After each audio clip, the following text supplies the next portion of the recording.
আসসালামু আলাইকুম রহমতুল্লাহি ওয়া বারাকাতুহু। আজকে আপনারা দেখাবো এই ক্ষুদ্র মৌমাছিটা যখন আমরা ধরে আনছিলাম তখন রানী ছিল না। এটা নতুন যখন বাঘ হয়ে গাছে আসা বসছে, হয়তো রানীটা কোনো কারণে মারা গেছে। তারপর আমি যখন গেলাম মাছিটা ধরতে, মাছিটার ভিতর থেকে যখন আমি ফিতাগুলা বের করলাম, বের করে দেখি যে মাছিটা রানী নাই। কিন্তু যেহেতু ফিতাগুলো আমি ভেঙে ফেলছি, সেহেতু আমি মাছিটা নিয়ে আসছি, আয়না বক্সে দিলাম। দেওয়ার পরে দেখলাম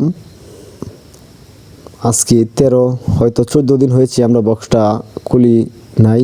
14 দিন আগে মাছিটা দিয়েছিলাম, কিন্তু আজকে দেখলাম খুলে বক্সটা রানীটা মূলত নিজে নিজে হয়েছে কিনা।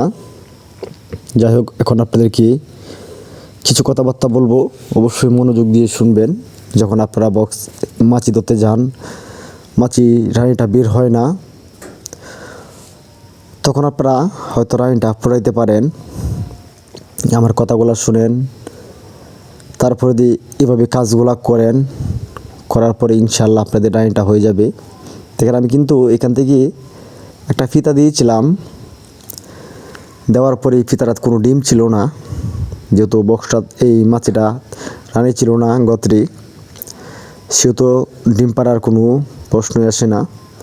তারপর দিয়েও আমি যখন বক্সটা দিলাম, দেখেন এখন মোটামুটি প্রায় 60টি ফ্রেমই ফিতা তৈরি করেছে, কিন্তু রানীটা এখনও ফুটায় নাই।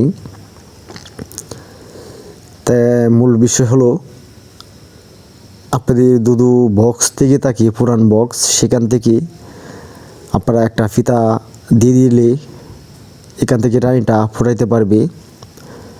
এবং এখন যেহেতু সিজন রানী ফোটানোর সিজন, আমরা প্রতিটি বক্সে রানী দিয়ে থাকি, সেহেতু আমরা একটা রানীর সেল দিলেও সেখান থেকে রানীটা বের হয়ে আপনাদের বক্সটা পরিপূর্ণ হতে পারে, রানী শূন্যতা থেকে মুক্তি পাবে এবং আপনারা মাছিটা কাজ করবে, মধু সংগ্রহ করতে পারবেন এবং বক্সটাও ভরপুর করতে পারবেন।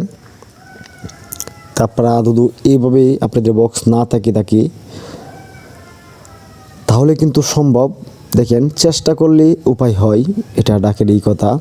আমি অত্যন্ত চেষ্টা করি মৌমাছির জন্য,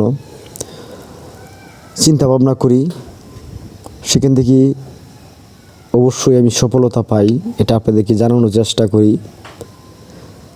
দেখেন, ইনশাল্লাহ যেহেতু 3টি 4টি ফিতা আমার বক্সে হয়েছে, সেখান থেকে কিন্তু তারা নিজেরা রানী তৈরি করার ক্ষমতা রাখে। তারপরা যারা গর্তে থেকে মাছিগুলো ধরার সময় রানীটা না বের করতে পারেন, মাছিটি কিন্তু নষ্ট করার কোনো প্রয়োজন নাই। আপনারা বক্সে ভরবেন, দুধু সম্ভবত হয় যে ফিতাগুলা বের করবেন সেই ফিতাগুলা দিয়ে দিবেন, তাহলে অল্প কিছুদিনের ভিতরেই রানী তৈরি হয়ে যাবে। আর না দুধু ফিতা নাও বের করতে পারেন, অবশ্যই মাছিগুলো বক্সে সুন্দর মতো দিবেন। দেওয়ার পরে কিন্তু সেখান থেকে রানী তৈরি হবে ইনশাল্লাহ। এটা আল্লাহ তাআলার রহমত, সেটা জানানোর জন্যই আমার ভিডিওটা। এবং এই ধরনের নিত্য নতুন ভিডিও দেখার জন্য অবশ্যই চ্যানেলটি সাবস্ক্রাইব করে আমাদের সাথেই থাকুন, এবং কিছু জানার থাকলে অবশ্যই কমেন্ট করেন। আজকের পর্যন্ত এই পর্যন্ত রইল ভিডিওটা, দেখা হবে পরবর্তী কোনো একটি ভিডিওতে। অসংখ্য ধন্যবাদ আপনাদেরকে ভিডিওটা দেখার জন্য।